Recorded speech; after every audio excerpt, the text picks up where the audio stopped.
जय श्री कृष्णा। हर हर महादेव। नमो astro channel में आप सभी का स्वागत है। आज हम बात करने वाले हैं केपी एस्ट्रोलॉजी के बारे में। देखिए, केपी सिस्टम आज के डेट में ये काफ़ी प्रचलित है और ये बहुत ज़्यादा पुरानी पद्धति नहीं है। इन्हें दिया गया था प्रोफेसर श्री के एस कृष्णमूर्ति जी द्वारा, तो उनके लिए काफ़ी आभार प्रकट करेंगे और हम थोड़ा सा इसके हिस्ट्री को जानने का प्रयास करेंगे। देखिए, कृष्णमूर्ति जी वैदिक एस्ट्रोलॉजी के ही स्टूडेंट रहे। उन्होंने काफ़ी समय जो है पराशरी ज्योतिष का अध्ययन किया और उन्होंने एक चीज़ नोटिस की कि ये जो एस्ट्रोलॉजी सब्जेक्ट है ये इतना वास्ट है कि इसमें अगर व्यक्ति पढ़ता रह जाए तो वो पढ़ता ही रह जाएगा, तो वो प्रिडिक्शन कब करेगा। ठीक है, ये उनकी एक अपनी थॉट है जो बिल्कुल भी गलत नहीं है अगर हम उनके ऑब्जर्वेशन को ध्यान से देखें, क्योंकि उनका ऑब्जर्वेशन ये कह रहा था कि ज्योतिष शास्त्र एक हेल्पिंग टूल है प्रिडिक्शन के लिए।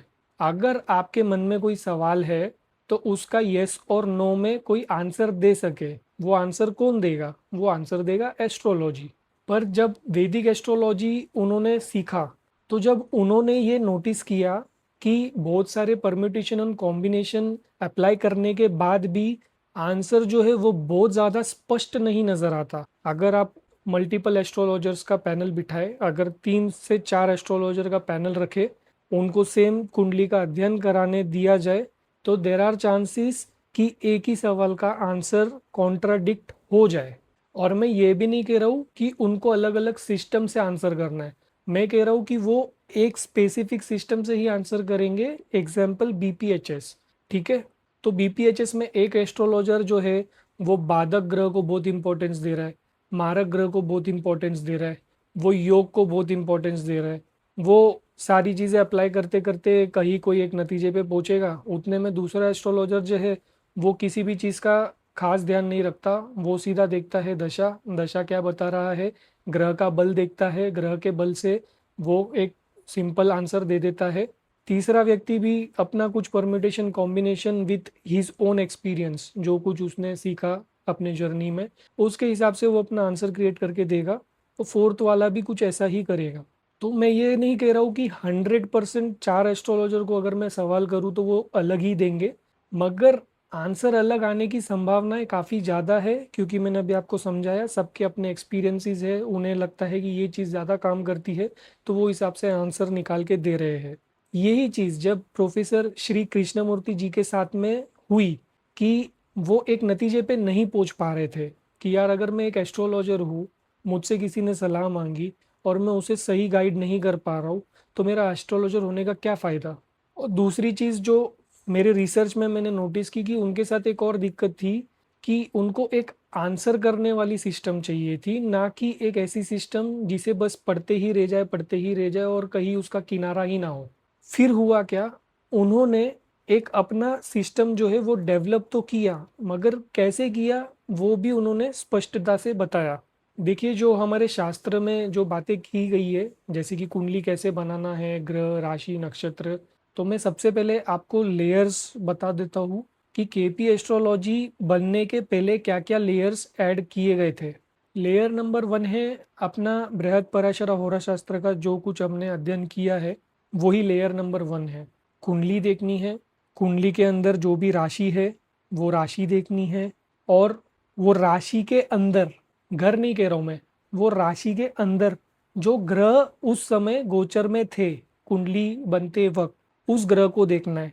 एग्जाम्पल, अगर जुपिटर, गुरुदेव धनु राशि में गोचर कर रहे थे, तो आपको जुपिटर को धनु राशि में देखना है। फिलहाल आप लगन के अंदर नहीं देखोगे जुपिटर को। पहला लेयर समझिए, हम घर देख रहे हैं, घर के अंदर राशि, राशि के अंदर प्लेनेट देख रहे हैं। अब लेयर 2, लेयर 2 क्या है? देखिए, हम क्लासिकल एस्ट्रोलॉजी में जो भी अध्ययन करते हैं वो एक सिंप्लीफाइड कुंडली के थ्रू करते हैं। सिंप्लीफाइड कुंडली का मतलब होता है, आप ये जो कुंडली देख रहे हो, इनमें हर घर और हर राशि 30 डिग्री की है। ठीक है, ये सारे ही 30 डिग्री के राशि और घर हम कंसीडर करते हैं।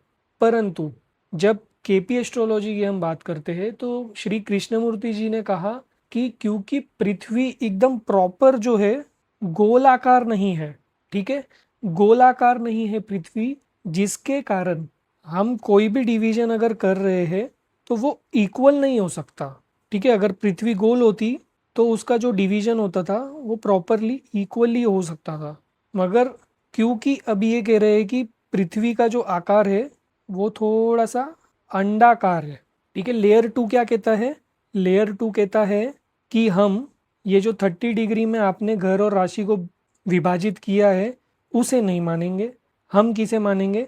हम ये जो ओरिजिनल में पृथ्वी का जो आकार है उसके हिसाब से। और क्योंकि देखिए ज्योतिष जो है समय और स्थान ये दोनों का खेल है। तो जब पृथ्वी रोटेट करेगी, अब यहाँ पे देखिए पोल है और पृथ्वी हमेशा एकदम प्रॉपर एग्जैक्ट नहीं रोटेट करती, थोड़ा सा टिल्टेड है। उस हिसाब से जैसे भी वो रोटेट कर रही है उस समय जो भी ईस्टर्न हॉरिजॉन में एरिया आ रहा है उस हिसाब से जो है आपका कोई घर जो है श्रिंक हो जाएगा, कोई घर जो है वो बढ़ जाएगा। ठीक है, थोड़ा समझने का प्रयास कीजिए।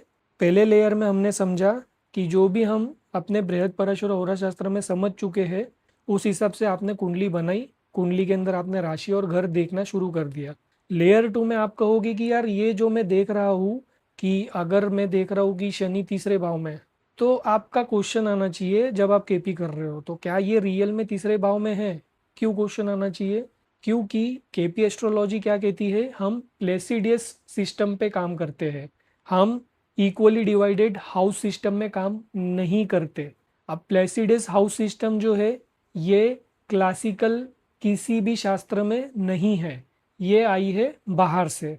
और ये बहुत ज़्यादा प्राचीन नहीं है, परंतु प्राचीन मैं कह सकता हूँ कि इसका बहुत ज़्यादा उपयोग जो है करीबन मिडेवल 16 में इसका उपयोग होना और इसका प्रचार होना शुरू हो गया था कि पृथ्वी जो है वो थोड़ा सा अंडाकार है, उसके वजह से एस्ट्रोलॉजिकली प्रभाव अलग अलग आ रहा है। तो करीबन 1200 से 1600 में इसके ऊपर काम हुआ। और फिर जब कृष्णमूर्ति जी ने अपने तरफ से रिसर्च की कि यार अपने को एक ऐसा सिस्टम चाहिए जिसमें यार यस या नो एक कंफर्म बता सके हम बंदे को। अगर आप पूछ रहे हो कि मेरे को गवर्नमेंट की नौकरी मिलेगी या नहीं मिलेगी, तो मेरे पास एक आंसर होना चाहिए, या तो यस होना चाहिए या तो नो होना चाहिए। मैं आपको अगर कहूँ कि आप ये कर लो वो कर लो ऐसा कर लो वैसा कर लो फिर शायद आपका गवर्नमेंट जॉब लग जाएगा, तो ये जो तरीका था इससे एटलीस्ट कृष्णमूर्ति जी संतुष्ट नहीं थे। तो कृष्णमूर्ति जी ने अपने रिसर्च में ये समझा कि यार जब प्लेसिडस हाउस सिस्टम का उपयोग करके हम और सटीकता से घर को माप सकते हैं तो हम उस पे स्विच होते हैं।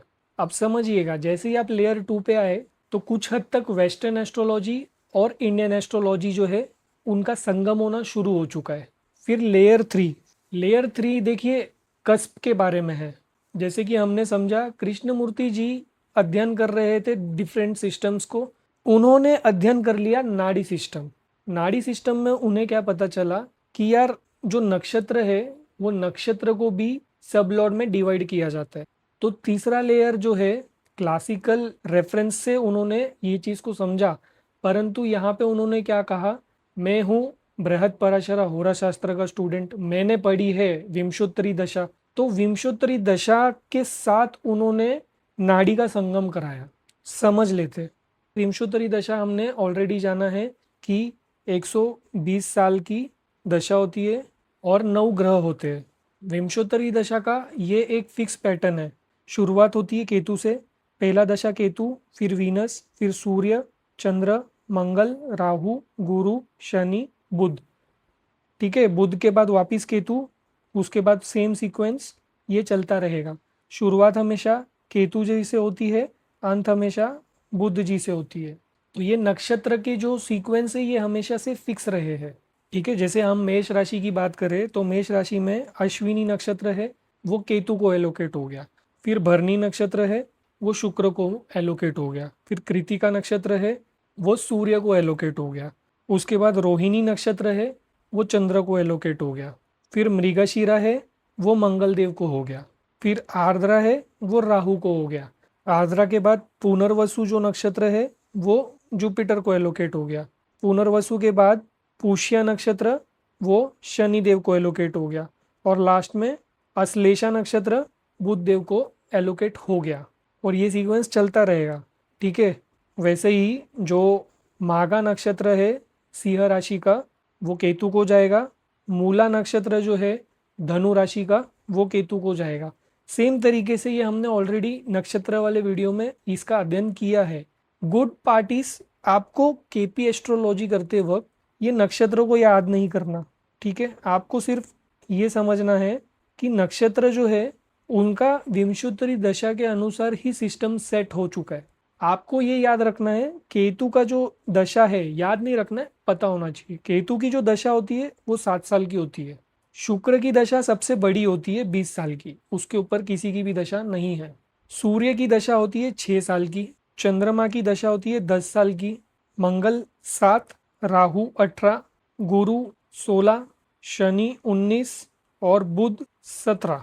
तो जब आप इन नंबरों का टोटल मारोगे तो आपको क्या मिलेगा, 120 ईयर्स। 120 ईयर्स का विंशोत्तरी दशा सिस्टम होता है। अब मैं सिर्फ आपको बैकग्राउंड बता रहा हूँ। यहाँ पे ये पार्ट काफ़ी अच्छी मैं कह सकता हूँ if you are a KP student, कि आपको ना बहुत ज़्यादा याद नहीं रखना कि विंशोत्तरी दशा कितने साल का सिस्टम है। सब कुछ आपको कंप्यूटर में मिल जाएगा। आपको मैं सिर्फ बेस बता रहा हूँ, जो कि हमारी इस सीरीज का मेन मकसद है।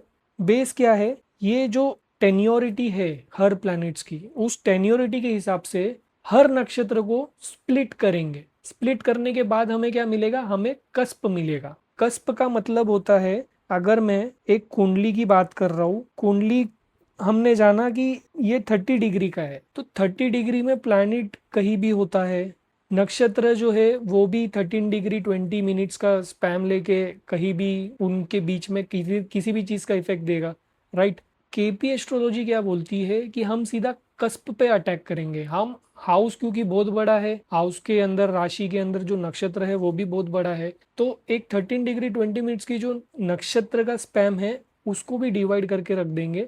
किसमें, ये जो 9 प्लैनेट्स है विंशोत्तरी दशा के टेन्योरिटी जो वो लेके बैठे हैं उसके हिसाब से हम स्प्लिट कर देंगे नक्षत्र को।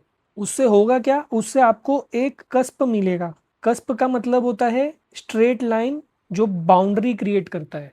अगर मैं फोर्थ कस्प देखने वाला हूँ तो वो एक बहुत ही ज़्यादा सूक्ष्म अध्ययन होगा। अगर मैं किसी की शादी की बात कर रहा हूँ तो हम क्या कहते हैं, शादी के लिए भाई सबसे पहले तो सप्तम भाव देखो, सप्तम भाव का स्वामी देखो, सप्तम भाव में ग्रह क्या विराजमान है, उसके बाद शुक्र देखो। अब केपी पे अगर मैं आ जाऊँ तो केपी में मैं सबसे पहले क्या देखूंगा भाई, कस्प क्या है, सेवेंथ का एक कस्प होगा। ठीक है, ये मैं एग्जाम्पल बता रहा हूँ, कस्प हो सकता है यहाँ पे हो। कस्प जो है वो एक बाउंड्री क्रिएट करता है, डिफ्रेंशिएट कर देता है दो हिस्सों को। तो वो जो पार्ट है, वो एग्जैक्ट पॉइंट है, उसको हमें ढूंढना है। वो ढूंढने के लिए आपको क्या करना है, आपको एक नक्षत्र को 9 भागों में विभाजित करना है। और वो कैसे विभाजित होगा, अगर आप सूर्य के नक्षत्र की बात करें, कोई भी एक नक्षत्र उठा लो, तो सूर्य से शुरू होगा, फिर चंद्र, मंगल, राहु, गुरु, शनि, बुध, केतु और शुक्र। ये सीक्वेंस में आपका नक्षत्र डिवाइड होगा। और डिवाइड भी किस तरीके से होगा, अब मैं कह रहा हूँ कि ये सन का नक्षत्र है। सन जो है उसकी टेन्योरिटी 6 ईयर्स की है। तो अगर ये नक्षत्र को मैं डिवाइड करूंगा तो इसको एक छोटा हिस्सा दूंगा, ये वाला जो सब लॉर्ड है ना, ये एक छोटे हिस्से में जाएगा। और जैसे कि हमने अभी ऑलरेडी बात की, वीनस सबसे बड़ी दशा को रूल करता है, तो ये जो सब लॉर्ड है ना, ये सब लॉर्ड को एक बड़ा हिस्सा मिलने वाला है। So background of third layer, third layer में क्या है, विंशोत्तरी दशा का अध्ययन किया। और उसके बाद, क्योंकि विंशोत्तरी दशा मैंने काफी बार कहा है कि one of the most accurate दशा है सबकी कुंडली के लिए, ठीक है। वो कोई कंडीशनल दशा नहीं है। कंडीशनल दशा अगर आपकी कुंडली में अप्लाई होगी तो वो भी देखना है, परंतु विंशोत्तरी दशा ऑलराउंडर दशा है। तो उन्होंने हर नक्षत्र को ऐसे स्प्लिट किया। और 27 नक्षत्र है, 9 ग्रह है। हर नक्षत्र का अगर मैं 9 भाग कर दूं, क्योंकि 9 ग्रह है, याद रखिएगा ये इक्वली डिवाइडेड नहीं होगा।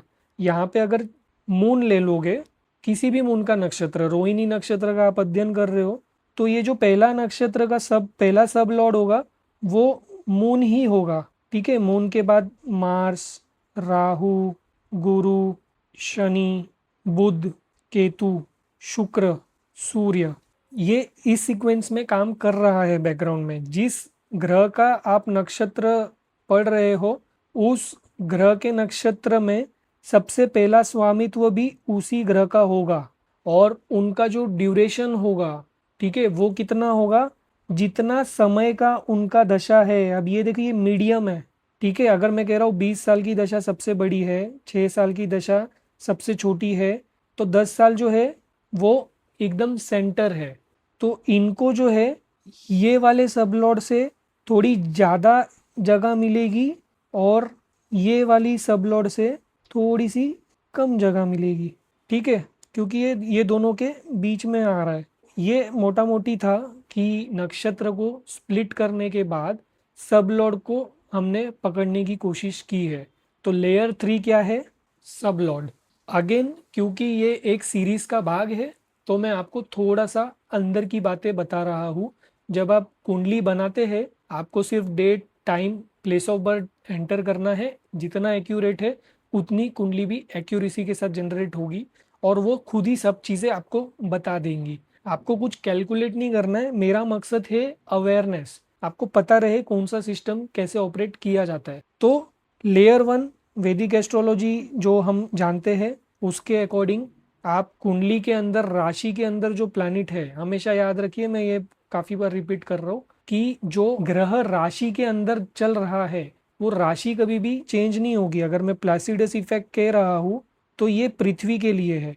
पृथ्वी के हिसाब से आपका घर जो है वो श्रिंक या बढ़ सकते हैं। तो इस हिसाब से जब आप केपी एस्ट्रोलॉजी का चार्ट देखते हैं तो प्लैनेट आगे या पीछे मूव हो जाते हैं, मगर राशि नहीं बदलेंगे। क्यों? क्योंकि राशि ऑलरेडी वो पृथ्वी के ऊपर के स्तर पे राशि के अंदर वो गोचर कर रहे हैं। अब जो लेयर 4 है उसमें आप कह सकते हैं कि असेंबलिंग होगी। असेंबलिंग में क्या होगी, पहले तो आप लग्न कुंडली देखेंगे, उसके बाद आप भाव चलित देखेंगे। भाव चलित क्या है, ये जो हमने प्लेसिडस हाउस इफेक्ट समझा है उसी के थ्रू हम ग्रह की पोजीशनिंग चेक करते हैं। ग्रह अगर हमें लगन कुंडली में फर्स्ट हाउस में दिख रहा है तो भाव चलित में वो 12th हाउस में भी जा सकता है। अगर वो लगन कुंडली में एकदम ही आगे तक चला गया है तो जब हम प्लेसिडस हाउस के हिसाब से कैलकुलेट करते हैं तो हो सकता है कि ये प्लैनेट जो है ये सेकंड हाउस में मूव कर जाए। प्लैनेट अगर यहाँ पे कहीं पे है और हम प्लेसिडस हाउस के हिसाब से अगर उसको चेक करें तो ये क्या होगा, हो सकता है कि ये 12th हाउस में मूव कर जाए। तो इसीलिए भाव चलित लेयर 2 के हिसाब से आपको बताएगा कि प्लैनेट एक्चुअल में आपके जन्म के समय किस घर पे था। क्यों? क्योंकि वो उसी घर के प्रभाव देने वाला है। अब भाव चलित देखने के बाद आप क्या करोगे, आप लेयर 3 का सबलॉर्ड का एनालिसिस करोगे। यहाँ पे खाली सबलॉर्ड का एनालिसिस नहीं होता, यहाँ पे पूरी स्क्रिप्टिंग होती है। वो स्क्रिप्टिंग एक्चुअली फोर्थ लेयर का भाग है।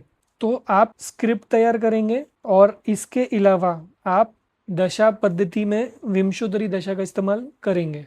ठीक है, केपी एस्ट्रोलॉजी कैसे काम करेगी, आप लगन कुंडली झटपट देखेंगे, उसके बाद भाव चलित देखेंगे कि भाई लगन कुंडली में अगर मेरे को कोई भी ग्रह कहीं भी दिख रहा है, अगर यहाँ पे मार्स दिख रहा है, तो आप ये जानने का प्रयास करोगे कि ये मार्स जो है वो रियल में इधर तो नहीं है या इधर तो नहीं है। ज़्यादातर क्या होता है वो ग्रह पीछे मूव हो जाता है। तो ये आप कैसे चेक करोगे, आप भाव चलित से चेक करोगे। अब मेरी ये बात याद रखिएगा, जब भी आप भाव चलित देख रहे हैं तो आप वैदिक एस्ट्रोलॉजी में भाव चलित का उपयोग नहीं कर सकते। जो हमने पराशरी ज्योतिष के बारे में सीखा है उसमें आप भाव चलित का उपयोग नहीं करोगे। अब भाव चलित में पोजीशनिंग भी कंफर्म हो जाती है। कंफर्म होने के बाद में हम उसी हिसाब से स्क्रिप्ट बनाते हैं। स्क्रिप्ट के बारे में हम अभी आने वाले हैं, स्क्रिप्ट कैसे बनती है। बट स्क्रिप्ट में सब लॉर्ड और नक्षत्र लॉर्ड का एक इम्पॉर्टेंट रोल होगा। और आखिर में जब आप दशा देखोगे तो दशा में भी प्लैनेट, जब भी आप किसी प्लैनेट का अध्ययन करते हैं उसका स्क्रिप्ट ही पढ़ोगे। यहाँ पे सबसे इम्पोर्टेंट स्क्रिप्ट ही है।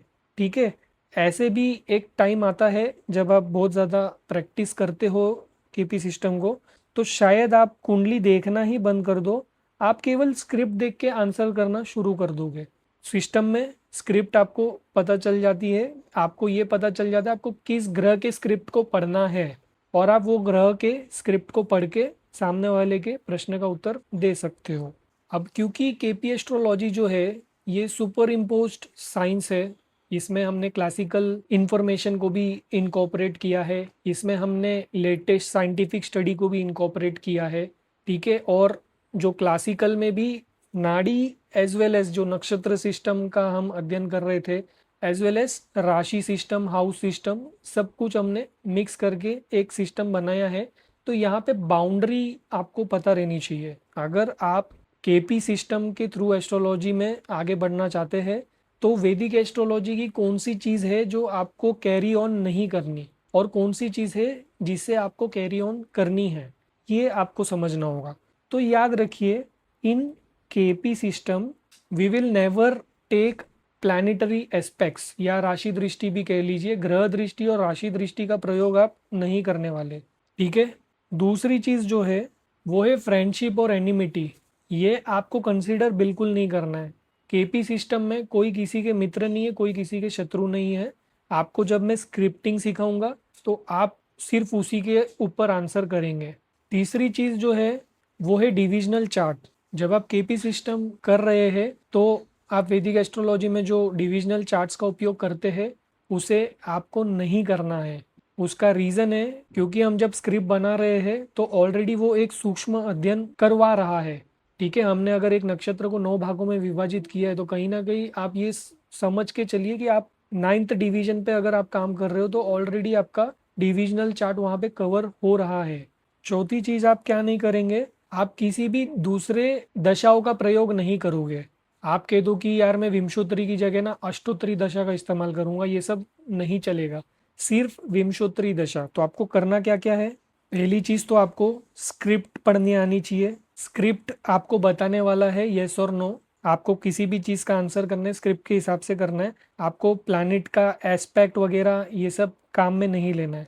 दूसरा चीज जो इम्पोर्टेंट है वो है कारक तत्व।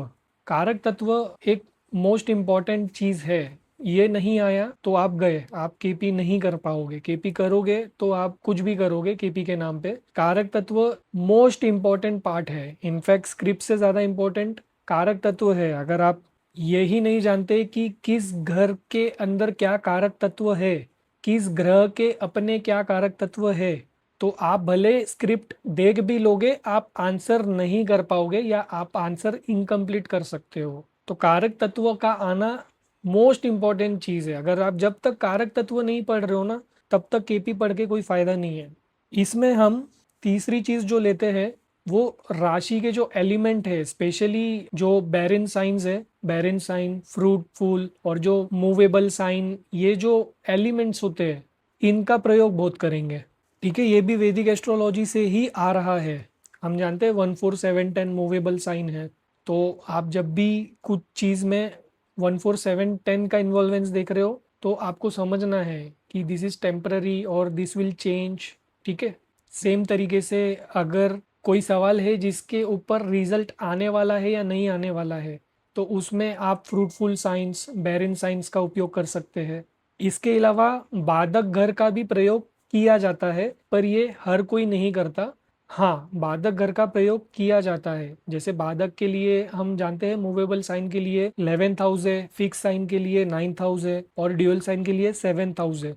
तो जब भी आप विश्लेषण करते हैं आप कुंडली का जो बाधक भाव है उसका भी इन्वॉल्वेंस अगर आप स्क्रिप्ट के अंदर देख लेते हो तो आपको ये समझना है कि यहाँ पे प्रॉब्लम्स है। मगर बाधक कभी भी ना नहीं बोलता।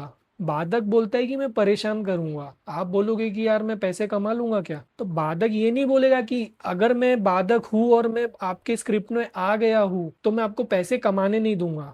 अब वो व्यक्ति बोलेगा कि यार मैं पैसे कमा तो रहा हूं मगर मेरा ना जिस जरिए से पैसा आ रहा है वो काम करने का दिल ही नहीं करता। एग्जाम्पल, मतलब वो इतना एफर्ट्स लगवाएगा, वो निराश करेगा मगर वो हमेशा डिनाई नहीं करेगा। और यस, हम कुछ भी हो जाए विंशोत्तरी का दशा का इस्तेमाल तो करेंगे ही करेंगे। और देखिए, कारक तत्व में केवल मैं ग्रह के बारे में नहीं कह रहा हूँ, घर के बारे में भी कह रहा हूँ। और घर में स्पेशली फॉर एजुकेशन हम जनरली जब बीपीएचएस के रूल के हिसाब से चलते हैं हम पंचम भाव को एजुकेशन मान के चलते हैं। परंतु जब आप केपी सिस्टम में जब आप घर के सिग्निफिकेशन के हिसाब से काम कर रहे हो तो एजुकेशन जो है वो 4th हाउस होगा। तो मेरी ये बात को याद रखिए, अगर आप कारक तत्व से कमजोर है तो आप केपी करने के बाद भी आंसर नहीं कर पाओगे। अब देखिए मैं एक एग्जांपल देता हूँ। ये एक लग्न कुंडली है। अगर ये धनु राशि है तो इसके हिसाब से सभी घर को राशियां दे दी। अब मैं मान लेता हूँ कि लगन में सूर्य है, चतुर्थ भाव में गुरु है। अब फिलहाल मैं 2 ग्रह के एग्जाम्पल से मैं आपको समझा रहा हूँ, तो वैसे ही आपको सभी 9 ग्रहों के ऊपर समझना है। अब जब मैं लग्न से भाव चलित में जाता हूँ, तो भाव चलित में पहली चीज क्या हो सकती है, ये जो 9 नंबर की राशि है वो यहाँ ना होके यहाँ आ सकती है, यहाँ पे 10 आ जाएगा। ठीक है, पहली चीज क्या हो सकती है, राशि मूव हो सकती है। दूसरी चीज क्या हो सकती है, अब जैसे यहाँ पे आप देख रहे हैं, यहाँ पे 11 आना चाहिए, यहाँ 12 आना चाहिए, यहाँ 1 आना चाहिए एज पर लगना। यहाँ पे क्या हो सकता है, आपकी कोई एक राशि गायब ही हो जाए, यहाँ पे 12 की जगह सीधा 1 नंबर की राशि आ जाए। 12 नंबर की राशि कहाँ गई, वो इन दोनों के बीच में ऑक्यूपाई हो गई है। तो ये दूसरी चीज हो सकती है। ठीक है, एक तो राशि अपना घर बदल देगी, दूसरा गायब भी हो जाएगी। पर जब आप भाव चलित का अध्ययन कर रहे हैं, तो अगर यहाँ पे आपको चतुर्थ भाव के बारे में बात करनी है, तो आप ये 1 नंबर राशि के हिसाब से ही चलोगे। ठीक है, अगर चतुर्थ भाव के स्वामी की बात कर रहा हूं मैं, तो अब मैं मंगल को ही लूंगा, गुरु को नहीं लूंगा जो आप यहाँ पे देख रहे हो। ठीक है, 2 चीजों के बाद तीसरी चीज ये होगी कि मान लेते चलो 9 नंबर इधर भी जा सकती थी, मगर मैं नहीं ले जा रहा हूँ, यहीं पे रख रहा हूँ।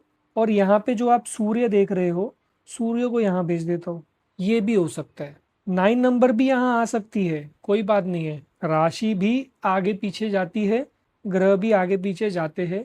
मगर यहाँ इंपॉर्टेंट क्या है, आपने जो लगन कुंडली के समय में राशि जो देखी है ना ग्रह की, आपको उसे पकड़ के चलना है। ठीक है, इस कुंडली के हिसाब से मैं एग्जाम्पल आपको क्लेरिफाई कर देता हूँ।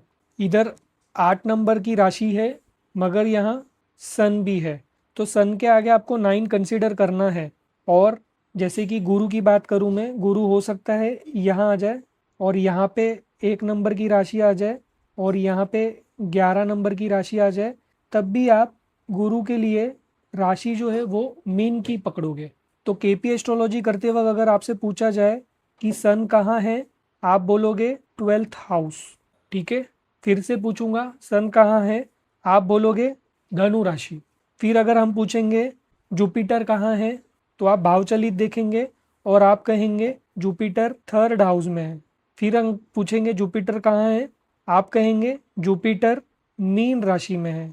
अब आपके मन में ये सवाल आना चाहिए कि आप ये राशि को छोड़ने को तैयार क्यों नहीं हो, जब वो राशि गायब हो चुकी है, 12 नंबर की राशि जब भाव चलित में है ही नहीं, तो आप गुरु को मीन के पीछे क्यों चिपकाए जा रहे हो। तो देखिए, मीन राशि के अंदर नक्षत्र है, और उस नक्षत्र पे हमें सूक्ष्म अध्ययन करना है, इसीलिए मैं राशि को नहीं छोड़ रहा। मीन के अंदर जो 3 नक्षत्र है, उन 3 में से किसी एक नक्षत्र में गुरु विराजमान होंगे।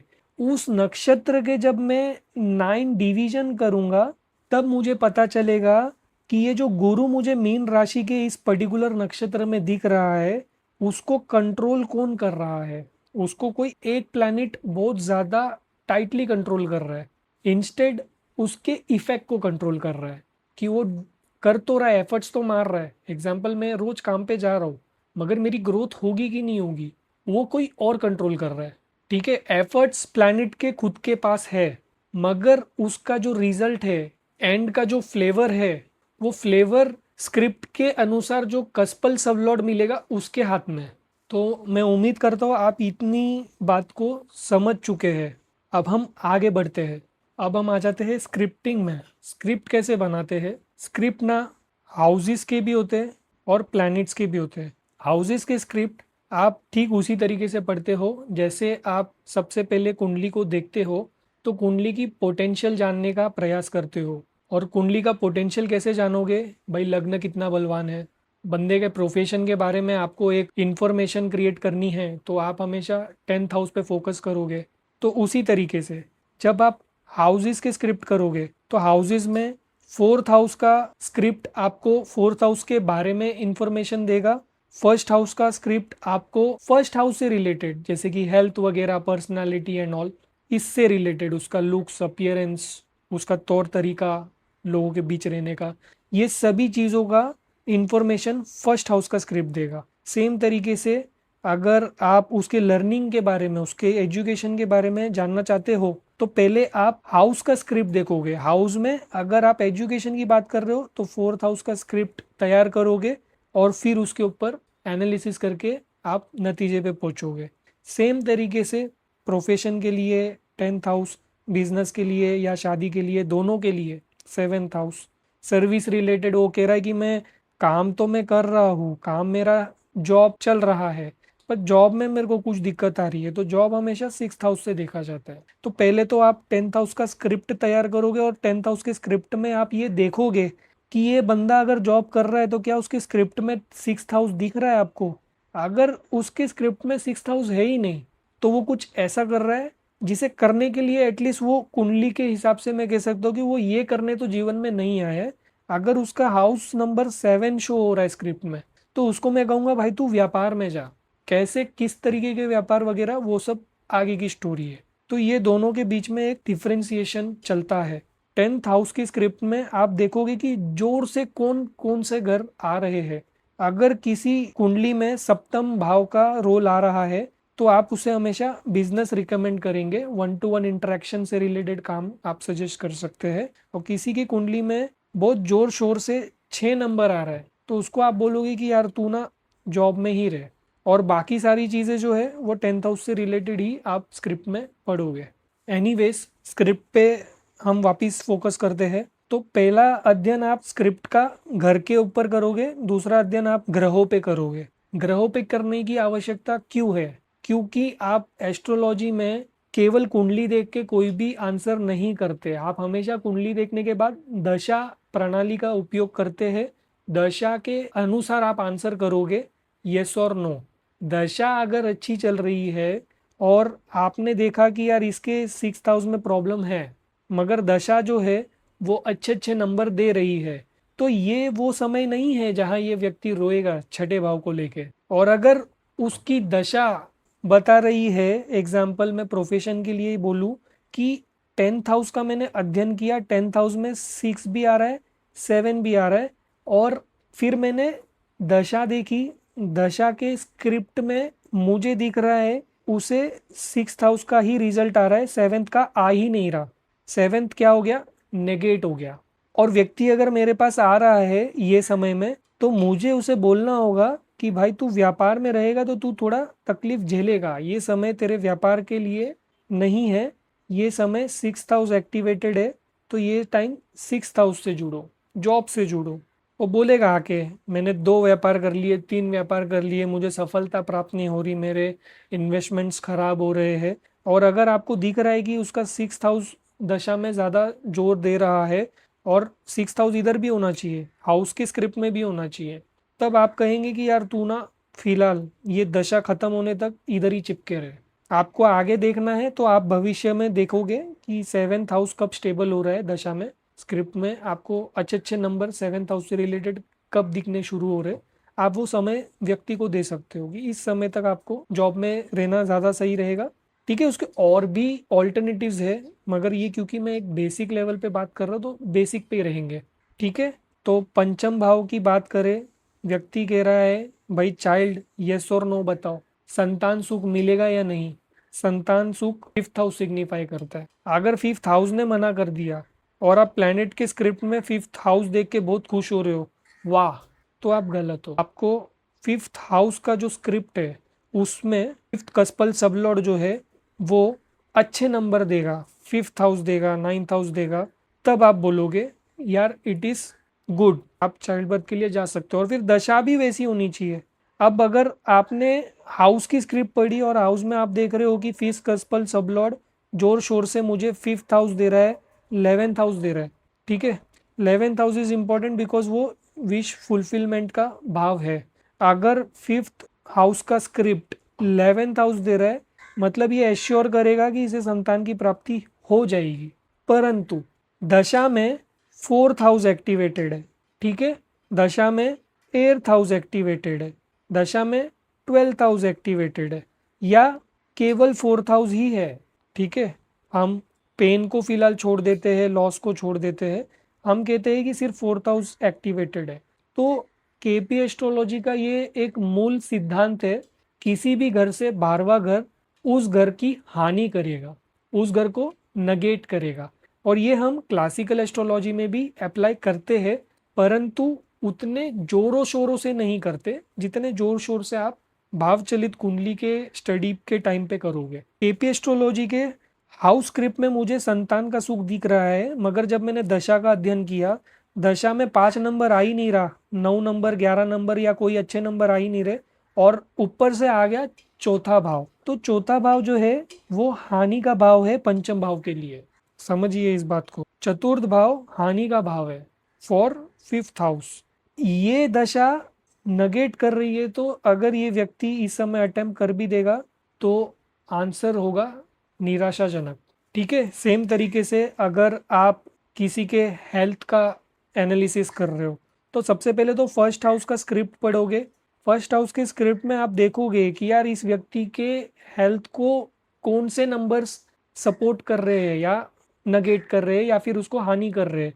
तो फर्स्ट हाउस के लिए fifth house, ninth house, 11th house, ये सब अच्छे भाव मानते हैं हम।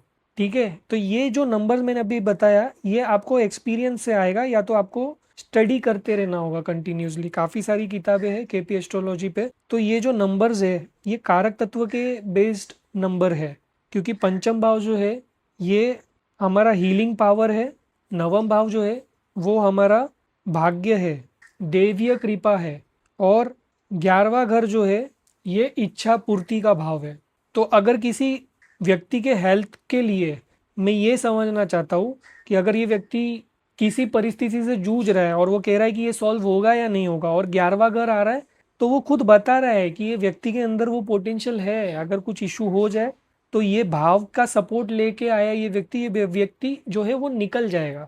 ये हो गया first level of script. Second level of script आप क्या करोगे, आप दशा उठाओगे। दशा उठाने के बाद में दशा, अंतरदशा और प्रत्यंतर दशा, उसके नीचे जाने की ज़्यादा ज़रूरत फिलहाल तो नहीं है। तो आपने महादशा देखा, अंतरदशा देखा, प्रत्यंतर दशा देखा, और इन तीनों दशा का आपको आपके एक्सपीरियंस से, एक बार आप एक्सपीरियंस गेन करोगे, कंटिन्यूसली कुंडली देखोगे, तो आपको तब आइडिया आएगा कि कौन सी दशा में क्या होगा क्या नहीं होगा। परंतु स्क्रिप्ट में अगर आप दशा की बात कर रहे हो, एक स्पेसिफिक दशा की आप अध्ययन कर रहे हो, वो आपको स्क्रिप्ट में चौथा भाव दे रहा है, छठा भाव दे रहा है, आठवां भाव दे रहा है, 12वां भाव दे रहा है, तो ये सारे जो घर है ये दिक्कत के समय का घर है। मतलब ये दशा बता रही है कि यार ये व्यक्ति चाह के भी हील नहीं हो पाएगा। क्यों?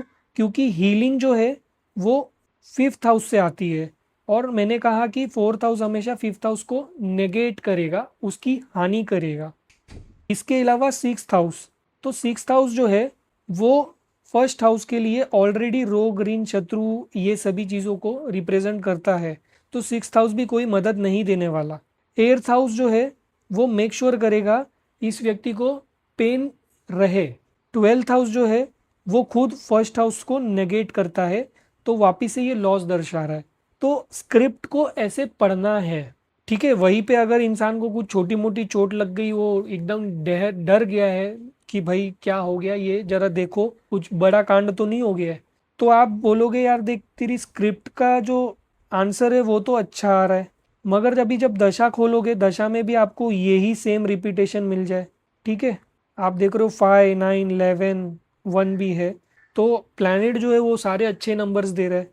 और चलो यहाँ पे मैं मान लेता हूँ कि यहाँ पे 10th हाउस भी आ रहा है, तो 10th हाउस क्योंकि न्यूट्रल है तो वो हानि नहीं करने वाला। ठीक है, स्क्रिप्ट पढ़ोगे जब, तो अगर कोई ऐसा घर आ जाए जिसका ना तो कुछ अच्छा लेना देना है ना तो कोई बुरा लेना देना है, उस समय आप क्या बोलोगे, 10th हाउस को आप अवॉइड करोगे, बोलोगे कोई बात नहीं 10th हाउस आ गया, it's okay, but there is no negative numbers. तो यहाँ पे क्योंकि पॉजिटिव नंबर्स आपके शो हो रहे हैं, ये समय आपका हीलिंग का समय है, आप इस चीज से, समस्या से जल्द ही निकल जाओगे।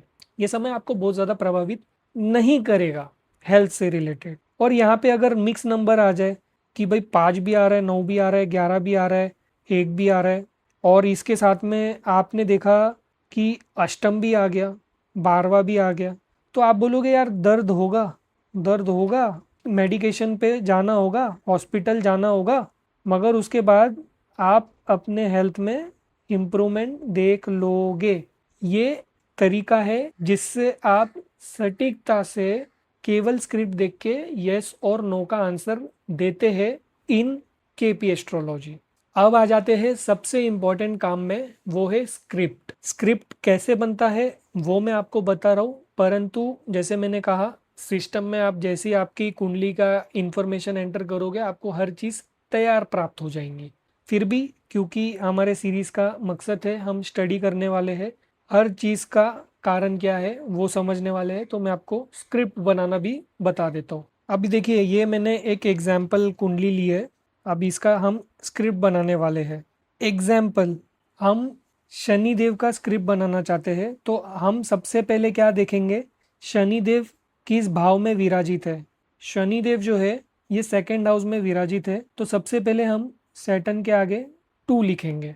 उसके बाद में आप देखोगे शनिदेव किस भाव के स्वामी है, तो पहले तो ये नंबर आ रहा है और दूसरा घर इनका गायब हो चुका है। जैसे मैंने अभी अभी बताया था कुछ समय पहले कि कुछ राशि जो है वो गायब हो जाती है, तो स्क्रिप्ट में आप 2 और 3 लिखोगे। 2 में वो खुद विराजित है, तीसरे भाव में उनकी राशि आ रही है। ठीक है, एग्जाम्पल में वापिस वीनस का लेता हूँ। आपको शुक्रदेव का स्क्रिप्ट बनाना है, तो शुक्रदेव ये भाव चलित कुंडली है, याद रखना। तो भाव चलित कुंडली में मैंने देखा वीनस जो है वो 11th हाउस में है, तो जिस हाउस में वो है उस हाउस का सबसे ज्यादा इफेक्ट वो देंगे एकदम जोर शोर से। तो मैंने पहले लिखा 11 और उसके बाद में मैं क्या लिखूंगा, उनकी राशियां। उनकी राशियां किधर आ रही है, वीनस अगेन 11th हाउस में ही उनका लिब्रा राशि आ रहा है। मैंने क्योंकि 11 ऑलरेडी लिख लिया है, सो इट्स ओके, मैं दोबारा नहीं लिख रहा। और दूसरी राशि जो है वो 6th हाउस में है, 6th। तो ये हो गया वीनस का स्क्रिप्ट। सेम तरीके से अगर मैं मार्स का स्क्रिप्ट बनाऊं, मंगल देव कहाँ विराजित है, मंगल देव जो है सप्तम भाव में विराजित है। अब आपको देखना है मंगल देव किस घर को रूल करते हैं, तो सबसे पहले तो पंचम भाव को रूल कर रहे हैं, तो 7 के बाद में मैंने लिखा 5, और उसके बाद में 12th हाउस को रूल कर रहे हैं और इवन फर्स्ट हाउस को रूल कर रहे हैं। उसके बाद में मैंने क्या लिखा, 12 एंड 1।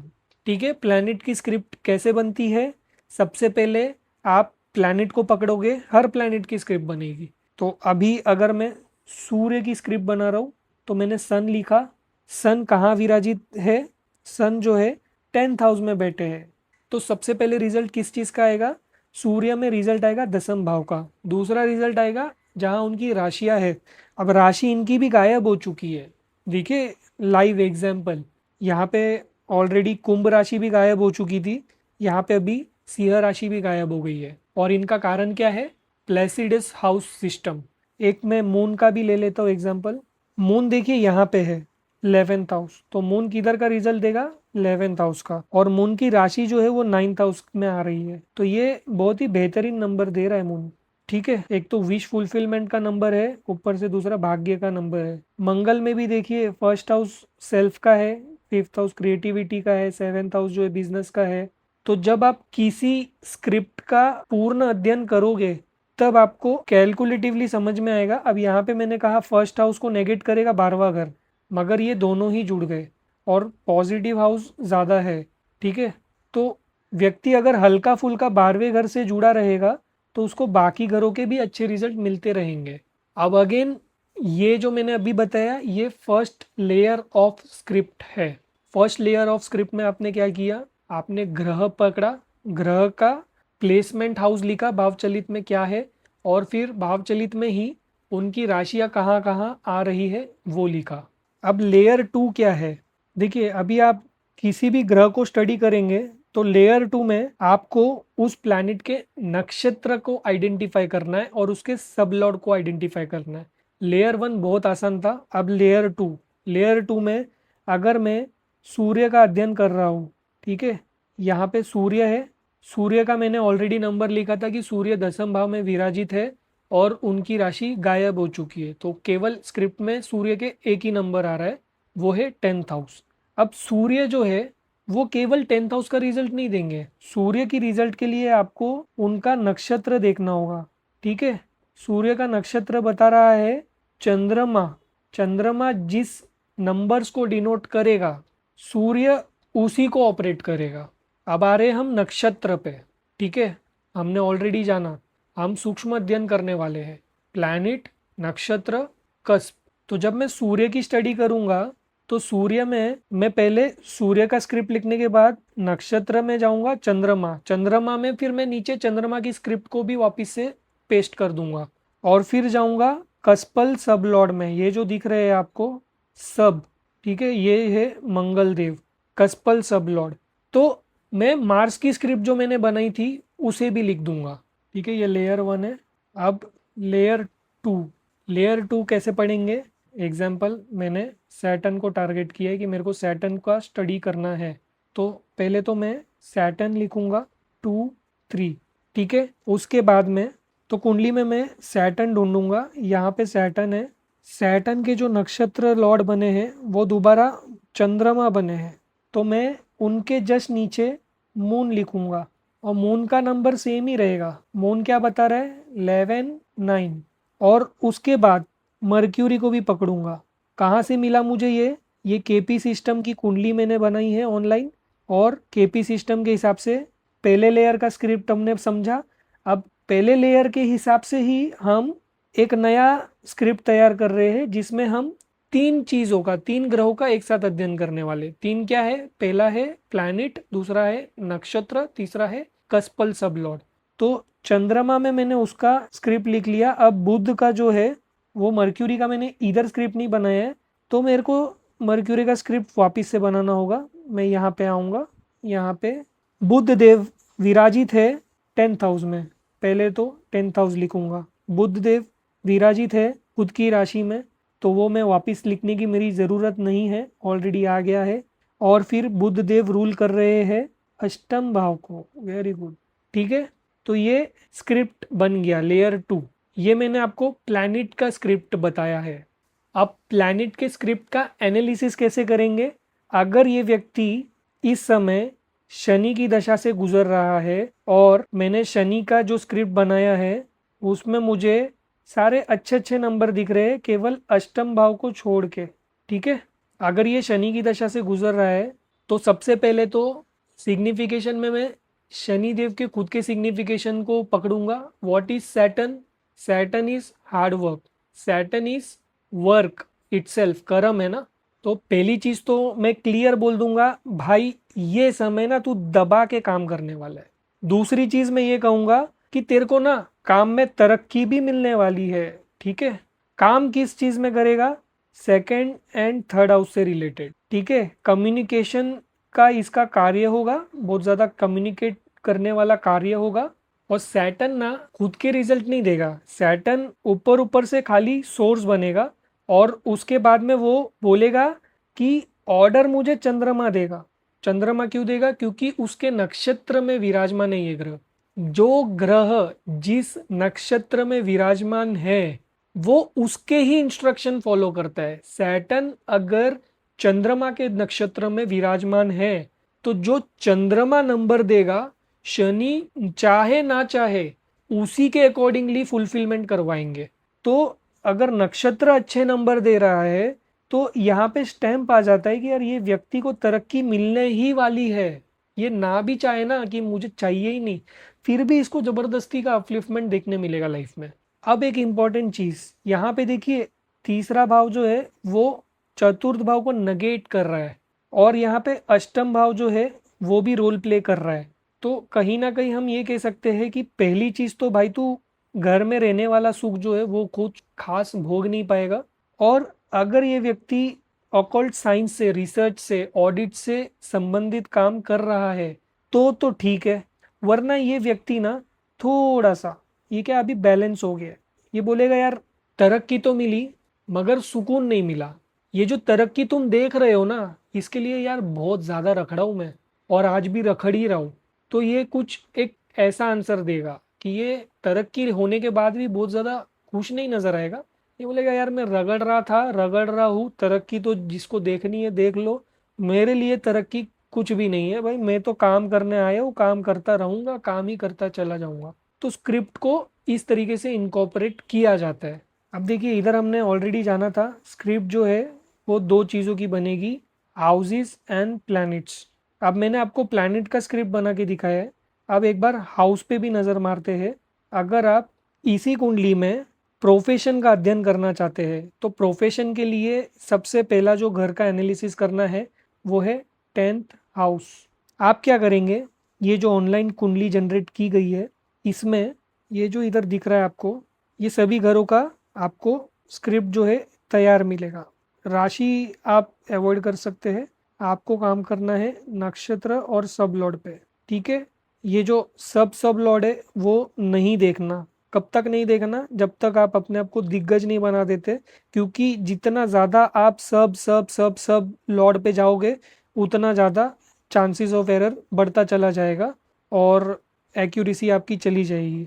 तो सबसे पहले आपको याद रखना है, जब आप घर का एनालिसिस कर रहे हैं तो आपको सब लॉर्ड पे ज़्यादा फोकस करना है, सब लॉर्ड पे ज़्यादा फोकस करना है। हाउस में प्रोफेशन की बात की तो पहले मैंने घर को पकड़ा, घर के बाद में सेकेंड स्टेप पे मैं जा रहा हूँ सब लॉर्ड। सब लॉर्ड यहाँ पे है जुपिटर। ठीक है, थर्ड में क्या करूँगा, स्क्रिप्ट। किसकी स्क्रिप्ट बनाऊंगा, जुपिटर की स्क्रिप्ट बनाऊंगा, क्योंकि सूक्ष्म अध्ययन में Jupiter is the one who is actually controlling the 10th house of this horoscope. चलो स्क्रिप्ट बनाना है तो कैसे बनाएंगे, स्क्रिप्ट हमेशा 3 सीक्वेंस में बनती है। पहला है प्लैनेट, दूसरा है नक्षत्र लॉर्ड और तीसरा है सब लॉर्ड। तो यहाँ पे प्लैनेट जो है वो बना जुपिटर। जुपिटर का स्क्रिप्ट कैसे बनाएंगे, Jupiter is in 10th house, तो पहले लिखोगे 10। जुपिटर की राशि जो है वो सेकंड एंड फोर्थ में आ रही है। अब आएंगे हम नक्षत्र में। अब आप प्लैनेट के स्क्रिप्ट पे जंप कर जाओगे, क्यों, क्योंकि नक्षत्र जुपिटर का होगा। जुपिटर का नक्षत्र आप यहाँ पे देखिए कौन है, सूर्य बने, नक्षत्र लॉर्ड कौन बने, सन। अब आप कुंडली में सन का जो नंबर है वो देख सकते हैं, सन बैठे हैं 10th हाउस में, पहले लिखेंगे 10 और सन की राशि यहाँ पे मिसिंग है तो एक ही चीज़ आएगी। अब देखेंगे सब लॉर्ड, सब लॉर्ड किसका देखेंगे, जुपिटर का ही देखेंगे। ठीक है, सब लॉर्ड है सैटर्न, यहाँ पे SA, सैटर्न दे रहा है सेकंड हाउस, तो पहले लिखूंगा 2 और यहाँ पे सैटर्न की जो राशि आ रही है वो थर्ड हाउस में आ रही है तो यहाँ पे थर्ड लिख दूंगा। ये बनेगा स्क्रिप्ट फॉर 10th हाउस।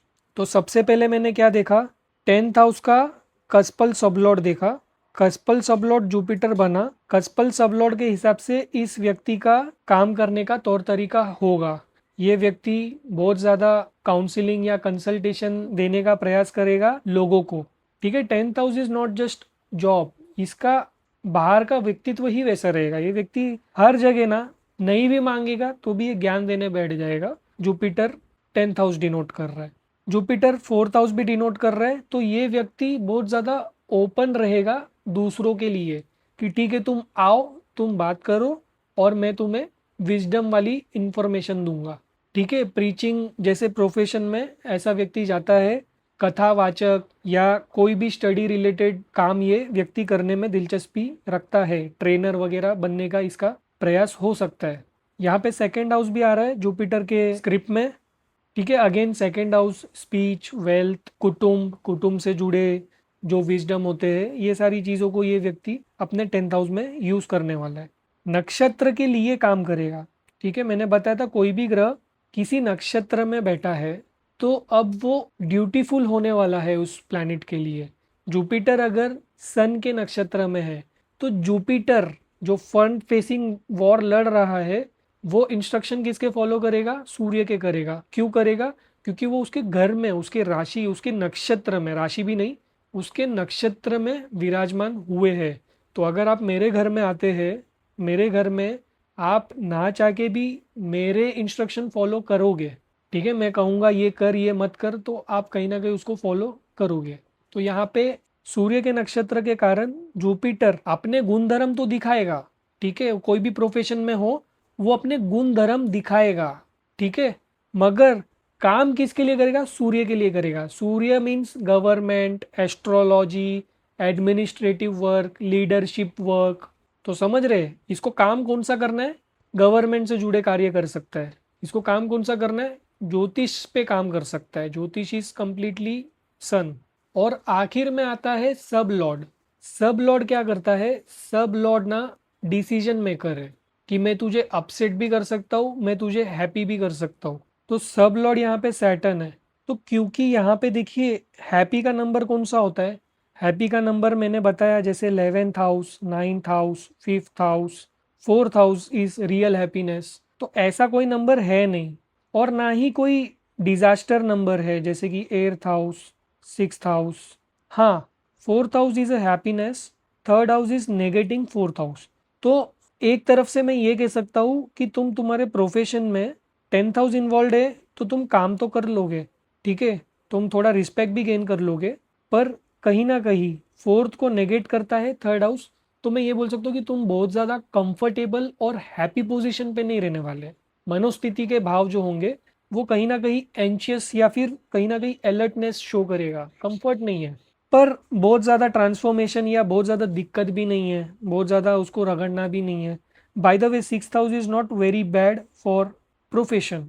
ठीक है, यहाँ पे 12वां घर आता तो ये व्यक्ति बस काम ही छोड़ता रहता, काम पकड़ता ही इसलिए कि मैं उस काम को रिजाइन कर सकूं। तो इस तरीके से आप स्क्रिप्ट को पढ़ेंगे। स्क्रिप्ट का मैं दोबारा से आपको एक ओवरव्यू दे देता हूँ। स्क्रिप्ट हमेशा 3 नंबरों में आपको लिखना है।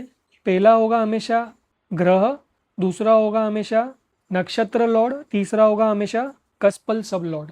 आपको अध्ययन करना है नंबर्स में। आपको कारक तत्व की गहराई से जानकारी होनी चाहिए। आपको नंबर्स की गहराई से जानकारी होनी चाहिए। भाई अगर मैं कह रहा हूँ 5th हाउस, 5th हाउस हमेशा अच्छा नहीं हो सकता। क्यों नहीं हो सकता? क्योंकि अगर आप एक बिजनेसमैन हैं तो आपके लिए 7th हाउस इंपॉर्टेंट है। और बिजनेसमैन का जो पैसा आता है वो 6th हाउस से आता है। ठीक है, ये दूसरों का पैसा है। जैसे 12वां घर जो है वो आपका खर्चा है, वैसे ही बिजनेसमैन के लिए 7th हाउस दूसरे है। और 7th हाउस का 12th हाउस 6th हाउस होता है। तो जो दूसरों का खर्चा है वो 1st हाउस का इनकम है। तो अगर मैं 6th हाउस से रिलेटेड स्टडी कर रहा हूँ और वहाँ पे 5th हाउस आ जाए तो मैं नहीं बोल सकता अरे 5th हाउस तो चमत्कारी घर है, बहुत अच्छा घर है, पॉजिटिव नंबर है, ऑल गुड। नहीं, गलत है। आपको ये जानकारी होनी चाहिए कि नंबर्स कब अच्छे हैं कब बुरे हैं। एक ही नंबर हमेशा अच्छा नहीं होगा, हमेशा बुरा नहीं होगा। सेम तरीके से मैं कहता हूँ कि 9th हाउस भाग्य का है, देवीय कृपा है, हमारे पुण्य का है जो हमारे प्रोटेक्शन में काम आ रही है।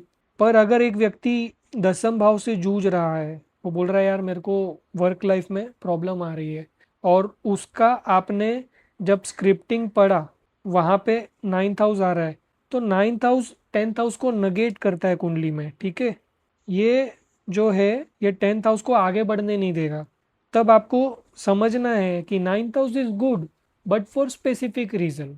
मैं ये नहीं कह रहा हूँ 9th हाउस बुरा हो जाएगा, मगर 9th हाउस 10th हाउस के नगेशन के टाइम हेल्पफुल नहीं है। सेम तरीके से अगर आप सोच रहे हो कि लगन भाव very important, it should be analysed, हमेशा इसको अच्छा मानो, नहीं। अगर आप 1st हाउस देख रहे हैं स्क्रिप्ट में और बंदा बोल रहा है कि यार मुझे ना वेल्थ कमाना है 2nd हाउस, तो 1st हाउस उसको नगेट करेगा। 1st हाउस अकेला होगा तो वो वेल्थ बनाने नहीं देगा। ठीक है, नेगेशन का जो रोल है वो भी याद रखिए। और जो दूसरे रोल्स है जैसे कि अगर 8th हाउस आ जाए, 6th हाउस आ जाए, 6th हाउस जनरली बहुत ज़्यादा बुरा नहीं मानेंगे हम, पर पैसे कमाने हैं और 12th हाउस आ जाए तो हाँ हम मानेंगे। अगर आप 1st हाउस या 12th हाउस देख रहे हो और बंदा बोलता है मुझे वेल्थ बनाना है, तो ये जो है ये आपके लिए पॉजिटिव नंबर इस समय नहीं है। ठीक है, ये ज़्यादा इम्पोर्टेंट है। अगर आप स्क्रिप्ट पढ़ रहे हैं तो प्लैनेट केवल और केवल सोर्स बनेगा। अगर शादी की बात हो रही है तो शादी होगी या नहीं होगी वो प्लैनेट डिसाइड नहीं करेगा। वो प्लैनेट जिस नक्षत्र में बैठा है उसका स्वामी डिसाइड करेगा शादी होनी है या नहीं होनी है। ठीक है, प्लैनेट क्या डिसाइड करेगा? प्लैनेट डिसाइड करेगा कि कैसे होनी है। नक्षत्र लॉर्ड वो डेस्टिनेशन क्रिएट करेगा। ठीक है, अगर ये अच्छे नंबर दे रहा है शादी से रिलेटेड तो शादी करवा देगा। फिर भले सोर्स जो प्लैनेट है ना, ये भले खराब नंबर दे, आपका जो रियल रिजल्ट है ना वो नक्षत्र लॉर्ड देगा हमेशा। नक्षत्र लॉर्ड, यहाँ हमने समझा था शनि जो है वो प्लैनेट है। प्लैनेट क्या दे रहा है? 2 और 3। 2 और 3 नंबर से जुड़े हुए कार्य व्यक्ति करेगा। यहाँ के एग्जाम्पल में नक्षत्र लॉर्ड है चंद्रमा। चंद्रमा डिसाइड करेगा कि इसको कार्य में, अगर मैं कार्य की एग्जाम्पल लेता हूँ या शादी की ही ले लेता हूँ कि शादी होगी या नहीं होगी, वो हमेशा एनएल डिसाइड करेगा। एनएल अगर अच्छे नंबर दे रहा है तो मैं बोलूंगा यार शादी हो जाएगी। और कस्पल सबलॉर्ड क्या बोलेगा? कस्पल सबलॉर्ड उसका फ्लेवर, उसका टेस्ट बताता है कि यार शादी हो गई ना, तो पहली चीज तो है जो 10वां घर है वो थोड़ा सा उजागर करने वाला भाव है। So may be after marriage you will be very exposed to social life. आप अपने कार्य क्षेत्र में एक बूस्ट देखोगे। तो 10th हाउस आ रहा है तो मैं ये बोल सकता हूँ कि यार तुम्हारे शादी की ना चर्चा हो गई होगी। क्योंकि 8th हाउस के साथ में है तो मैं ये भी बोलूँगा भाई दिक्कत भी बढ़ी हुई है। शादी तो हो गई पर चर्चा और दिक्कत होगी, ये उसका फ्लेवर है। घटना होने के बाद क्या परिणाम जो भी आया है, उसके बाद में जो भी इफेक्ट होते हैं ना, वो सबलॉर्ड बताता है। ठीक है, यहाँ पे सबलॉर्ड क्या बताएगा? फ्लेवर बताएगा। तो स्क्रिप्ट में काफ़ी प्रैक्टिस करना होगा, आसान नहीं है, स्टार्टिंग में बहुत कंफ्यूजन होगा। मगर सबसे पहले तो कारक तत्व मास्टर हो जाए, उसके बाद में स्क्रिप्टिंग मास्टर हो जाए तो दशा तो आपको आसानी से पकड़ में आ जाएगा, क्योंकि केवल विंशुत्री दशा है। ये सारी चीज़ें हो जाए तो उसके बाद मैं आप पे छोड़ता हूँ। मैं रिकमेंड नहीं करता कि सब लोड के आगे जाया जाए, पर अगर आप जाते हैं, क्योंकि काफ़ी सिस्टम्स अवेलेबल है जो सब लॉर्ड के आगे भी जा रही है। इनफैक्ट मैंने अभी भी कुंडली में बताया था कि सब लॉर्ड के बाद भी एक सब सब लॉर्ड का कॉलम था, हमने उसे कंसीडर नहीं किया है। तो आप चाहे तो उसके और आगे भी जा सकते हैं, सब सब लॉर्ड, सब सब सब लॉर्ड, बस सब सब सब लगाते रहो, उतना अंदर अंदर पिन पॉइंट होगा। पर मैं ये हाईली रिकमेंड करता हूँ कि अगर आप कृष्णमूर्ति पद्धति पे स्विच होते हैं या करते हैं, तो आपको कृष्णमूर्ति पद्धति के साथ साथ उसकी होरारी सिस्टम, जो प्रश्न की जो सिस्टम है, उस पे भी पकड़ बनानी होगी। क्यों? क्योंकि जब आप केवल केपी एस्ट्रोलॉजी पे आंसर देना शुरू करते हैं तो केपी एस्ट्रोलॉजी एक तो सूक्ष्म अध्ययन कर रहा है, तो कुंडली की जो एक्यूरेसी है उसकी एश्योरिटी नहीं है। आप 5 मिनट ऊपर नीचे कर दोगे तो कस्पल सबलॉट चेंज होने शुरू होते हैं। इनफैक्ट वो 2 मिनट में, 1 मिनट में भी कस्पल सबलॉट बदल जाते हैं। हमने अभी जैसे 10th हाउस का कस्पल सबलॉट देखा था कि जुपिटर है, अगर आप उस कुंडली को 1-2 मिनट आगे पीछे कर दोगे तो उसका कस्पल सबलॉट मूव होता रहेगा। जुपिटर ना हो के वो या तो राहु बन जाएगा या तो शनि बन जाएगा। ठीक है, तो प्रश्न कुंडली आपको क्रॉस चेक करने के लिए हेल्पिंग टूल बनती है। इसके अलावा एक हीट थियरी है, वो भी जो है वो इनकॉर्पोरेटेड नहीं है हीट थियरी, क्योंकि आप प्लेसिडस हाउस पे काम कर रहे हैं। तो हीट थियरी भी जो है वो वही का आविष्कार है। तो आप हीट थियरी के ऊपर भी थोड़ी सी महारत हासिल कर सकते हैं, जिससे आप प्रॉब्लम को आसानी से आइडेंटिफाई कर सकते हैं और प्रॉब्लम के सॉल्यूशन को भी आसानी से निकाल सकते हैं। इसके अलावा केपी एस्ट्रोलॉजी में और भी कॉन्सेप्ट्स है, जैसे कि टेनेंटेड प्लैनेट्स, अनटेनेंटेड प्लैनेट्स, उस पे हमने आज कोई डिस्कशन नहीं की है। और इंडिपेंडेंट हाउस का कॉन्सेप्ट है, रूलिंग प्लैनेट का कॉन्सेप्ट है। तो जब भी आप रूलिंग प्लैनेट सुनते हैं, जब भी आप इंडिपेंडेंट हाउस सुनते हैं, टेनेंटेड अनटेनेंटेड प्लैनेट सुनते हैं, तो आपको पता चलना चाहिए कि केपी एस्ट्रोलॉजी से संबंधित बातें हो रही है। तो आज की वीडियो को हम यही समाप्त करते हैं। आशा करता हूँ दी गई जानकारी आपको समझ आई हो। फिर मिलेंगे अगले वीडियो में, तब तक के लिए अपना ख्याल रखिए। जय श्री कृष्णा, हर हर महादेव।